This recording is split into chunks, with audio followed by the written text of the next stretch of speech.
कैसे हुई थी? प्रभु श्री राम की मृत्यु 5114 ईसा पूर्व प्रभु श्री राम का जन्म हुआ था। उनकी मृत्यु के बारे में रामायण के अलावा अन्य रामायण और पुराणों में अलग अलग वर्णन मिलता है। एक कथा अनुसार सीता की सती प्रामाणिकता सिद्ध होने के पश्चात सीता अपने दोनों पुत्रों कुश और लव को राम की गोद में सौंपकर धरती माता के साथ भूगर्भ में चली गई। सीता के चले जाने से व्यथित राम ने यमराज की सहमति से सरयू नदी के तट पर गुप्तार घाट में जल समाधि ले ली।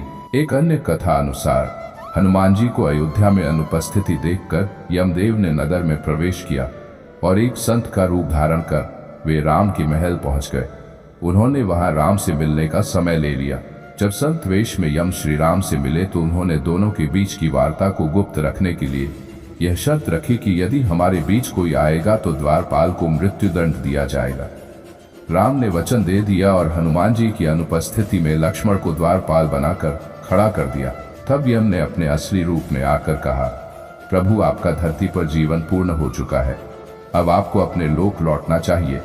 तभी इस वार्तालाप के बीच में ही द्वार पर ऋषि दुर्वासा आ गए और लक्ष्मण से अंदर जाने की जिद करने लगे, अन्यथा श्री राम को शाप देने की धमकी देने लगे। लक्ष्मण अब दुविधा में पड़ गए।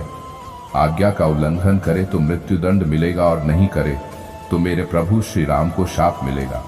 ऐसे में उन्होंने कठोर निर्णय लेते हुए दुर्वासा को अंदर जाने की अनुमति दे दी। वार्तालाप भंग होने के कारण अब श्री राम भी दुविधा में पड़ गए कि लक्ष्मण को मृत्युदंड देना होगा।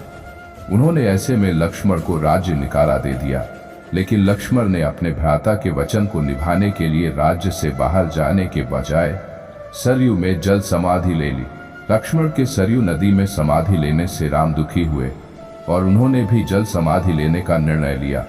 सरयू नदी में जल समाधि लेने के वक्त उनके साथ हनुमान, जामवंत, सुग्रीव, भरत, शत्रुघ्न आदि सभी लोग खड़े थे। श्री राम सरयू नदी के अंदर समा गए। तब फिर कुछ देर बाद नदी के भीतर से भगवान विष्णु प्रकट हुए और उन्होंने अपने भक्तों को दर्शन दिए। इस प्रकार से राम ने अपना स्थूल रूप त्याग कर वास्तविक स्वरूप विष्णु का रूप धारण किया और वैकुंठ धाम की ओर प्रस्थान किया।